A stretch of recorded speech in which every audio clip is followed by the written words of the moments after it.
नमस्कार मित्रांनो, स्वागत आहे तुमचं दुसऱ्या ब्लॉगमध्ये. माझी बायको एक उत्तम शेफ असल्यामुळे आज सगळ्यांनीच तिला पिझ्झा बनवायला सांगितलं होतं. तर आम्ही घरगुती आज पिझ्झा बनवणार होतो. तसं मलाही थोडं आग लावण्याचं जेवण करण्याचं ज्ञान असल्यामुळे मी थोडे फ्राईज तळले.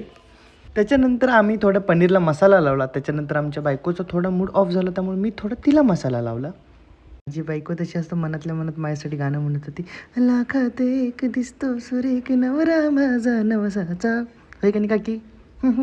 फिर ऐसे उंगली से चक्री घुमाया घर घर घर घर घर घर घर घर घर घर घर घर बाहर जाकर देखा तो मेरे बायको का सासू उनका मावस सासरा मावस सासू ताटकळत भेटते. मग गडबड करून जायगा की लगेच फ्राईज काढून घेतले. ऑर्डर जास्त असल्यामुळे सगळे पिझ्झा बेस तयार करणं चालूच होतं. बायकोने असं एकदम चीज टाकले. मग त्यानंतर उरलेले टॉपिंग जसं की स्वीट कॉर्न, पनीर हे सगळं टाकून घेतलं.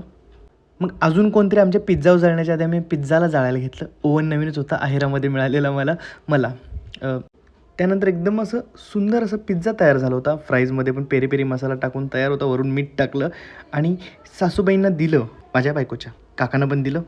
कसं झालं आहे, कसं प्रयोग कसा झाला आहे, कसं झालं आहे? हां हां छान. 7 ऑर्डर दिल्यानंतर शेवटची 2 ऑर्डर आम्ही आमच्यासाठी केली. ज्ञानानं मला थोडं चारलं. छान छान झालेलं.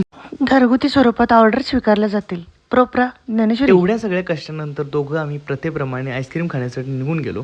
प्रथेप्रमाणे म्हणजे आम्ही आत्ता पहिल्यांदाच हां आईस्क्रीम खाल्लं आम्ही ओल्ड बॉम्बे गांधीनगर येथे.